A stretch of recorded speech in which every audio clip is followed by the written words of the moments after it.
Morning class Shri Deepchand Chaudhary महाविद्यालय से मैं आज आपके सामने BA थर्ड ईयर में हमारा टॉपिक है अभिप्रेरणा के सिद्धांत। जैसा कि आप जानते हैं कुछ सिद्धांत मैंने आपको कल और परसों 2 दिनों की क्लास में कराए थे।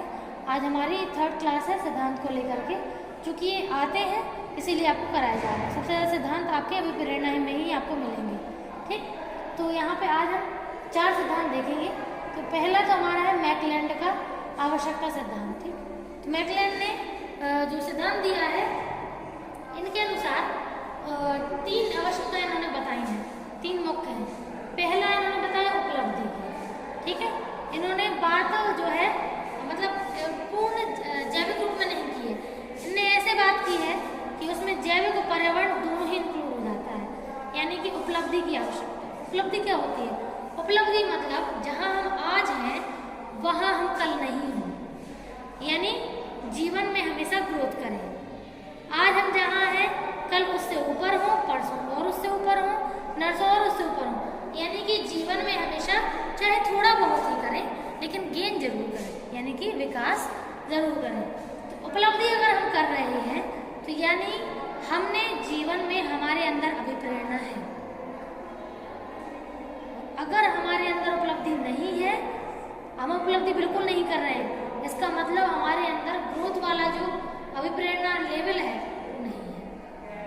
होते हैं ऐसे भी कुछ लोग होते हैं। नेक्स्ट है संबंधन की आवश्यकता। संबंध मतलब रिलेशनशिप, चाहे दोस्तों से बने, पड़ोसियों से बने, रिश्तेदारों से बने, पर्सनल लाइफ में हो, प्रोफेशनल लाइफ में हो, जहाँ हम एक अच्छा रिश्ता बिल्डअप करें वो संबंध कहलाता है। परिवार तो हमारा फर्स्ट होता है, फर्स्ट और मस्ट हमारी फैमिली होती है। यानी कि फैमिली अगर है तो आपको संबंध अच्छे होंगे आपके, क्योंकि फैमिली से आपके रिलेशनशिप अगर अच्छे हैं तो बाकी सबसे भी हो जाते हैं। मान लीजिए अगर आप फैमिली से मतलब नहीं रखते हैं और पड़ोसियों से अच्छे से मतलब रख रहे हैं, आप मुझे बताइए कि जब आप फैमिली के साथ नहीं हो पा रहे हैं तो पड़ोसी कैसे आपका साथ देंगे? तो मोटिवेशन अगर आपका रिलेशनशिप अपनी फैमिली से ही बनाने में नहीं है, आप दूसरों के साथ कितना ही बना लें, जीवन में ग्रोथ नहीं कर पाएंगे। तो रिलेशनशिप की जो नीड है सभी व्यक्ति को होती है, होनी भी चाहिए, तभी तो पता चलेगा कि आप एक इंसान हैं। नेक्स्ट है शक्ति की आवश्यकता, यानी अभिप्रेरणा जिनके अंदर हो शक्ति वाली, तो उनके अंदर क्या रहता है, वो चाहते हैं कि उनको जीवन में पावर मिली रहे, लोग उनकी बात माने, उनकी बात सुने, ठीक, और लोग उनके अनुसार कार्य करें। हर कोई चाहता है कि उसके अंडर में काम करने वाले कई लोग हों। क्यों? क्योंकि उसकी शक्ति मतलब का जो प्रभाव है वो वहीं दिखेगा। अब हम बात करते हैं संज्ञानात्मक मूल्यांकन सिद्धांत की। तो संज्ञानात्मक मूल्यांकन का मतलब होता है कि जब हम कॉग्निशन के रूप में जब हम किसी व्यक्ति के मोटिवेशन लेवल का मूल्यांकन करते हैं, ठीक है,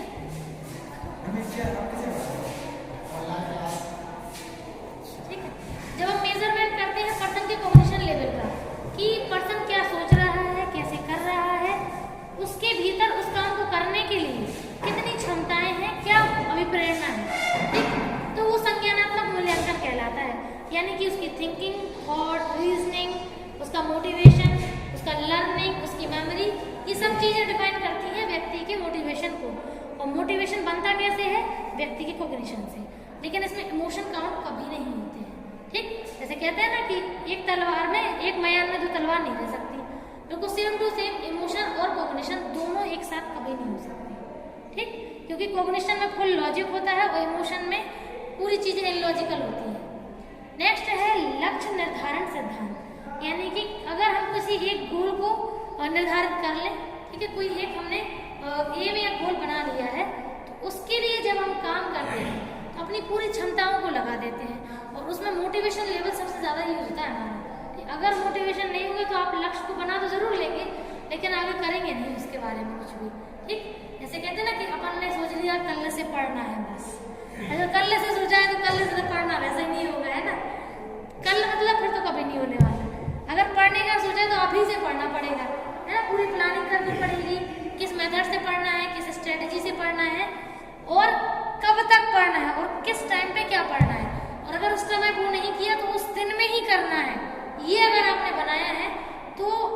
आपके अंदर मोटिवेशन होगा। कुछ लोग होते हैं ऐसे, जैसे मान लीजिए अगर उन्होंने 6 दिन पढ़ने का बनाया तो एक दिन वो बढ़िया मस्ती करने का बनाते हैं, सही भी होता है, उससे बोरिंग भी नहीं होती चीज़ें। तो 6 दिन मतलब ये है, अगर उन्हें मॉर्निंग के टाइम पे मान लीजिए किसी भी रीजन की वजह से स्किप हो गया, तो इवनिंग तक सोने से पहले वो उस चीज़ को करेंगे ज़रूर। तो यही ऐसे ही लोगों के अंदर मोटिवेशन होता है लक्ष्य को पूरा करने वाला, जिसमें वो अपनी फुल जो एनर्जी है उसका यूज करते हैं। लास्ट हमारा है कार्य अभिकल्प सिद्धांत। अभिकल्प का मतलब होता है कोई भी कार्य कर रहे हैं उसके बारे में हम पहले से प्लानिंग कर लेते हैं, डिजाइन बना लेते हैं, ठीक। तो वही हमारा होता है कार्य अभिकल्प, जिसमें अभिप्रेरणा का जो स्तर होता है उच्च लेवल का होता है, ठीक। यहाँ पे कुछ पॉइंट है। फर्स्ट है कौशल की विविधता। आप जानते हैं हर व्यक्ति एक दूसरे से अलग होता है, यूनिक है। हर व्यक्ति एक दूसरे से एंटिक होता है। हर व्यक्ति की क्षमताएं, उसका कौशल अलग अलग होते हैं। तो एक जैसे अगर कॉपी पेस्ट करने का सोचे, जैसे एक दोस्त ने कुछ किया, दूसरा सोचे हम भी यही कर रहे हैं, उससे कोई फायदा नहीं होता है, कोई मतलब नहीं है। हर पर्सन का रुचि, इंटरेस्ट, अटेंशन हर चीज में अलग लगता है, तो ऐसे कभी नहीं वर्क करना चाहिए। कौशल अगर आपके अंदर जो हो, आप वर्क उसी के लिए करें तो मोटिवेशन लेवल अच्छा ही होता है। नेक्स्ट है कार्य की पहचान। अगर आपके सामने जो वर्क है आपके टाइप का है नहीं है, वो आपको पहले ही समझ जाना चाहिए, क्योंकि अगर आप बीच में तक आगे करते करते फिर अगर आप भूल करें कौन कर ले, तो फिर ऐसे कार्य हो नहीं सकता कभी जीवन में, ठीक। तो कार्य की पहले तो प्रकृति की पहचान कर लीजिए कि वो आपके नेचर का है भी कि नहीं है। नेक्स्ट है कार्य की महत्वशीलता, यानी कि वो कार्य आपकी लाइफ में इंपॉर्टेंस रखता भी है या नहीं। नेक्स्ट है स्वायत्ता। स्वायत्ता मतलब खुद से वो काम करने के लिए आप तैयार हो, मेन पॉइंट होता है। और लास्ट है प्रतिपुष्टि, यानी कि फीडबैक। जब आपने कोई काम किया है तो वो आपको कितना आया, कितना नहीं आया, क्या समझ आया, क्या नहीं आया, ये भी आपको मालूम होना चाहिए। फीडबैक से आपको ये जरूर क्लियर हो जाता है कि जितना आपने प्लानिंग किया था उसके हिसाब से आपने वर्क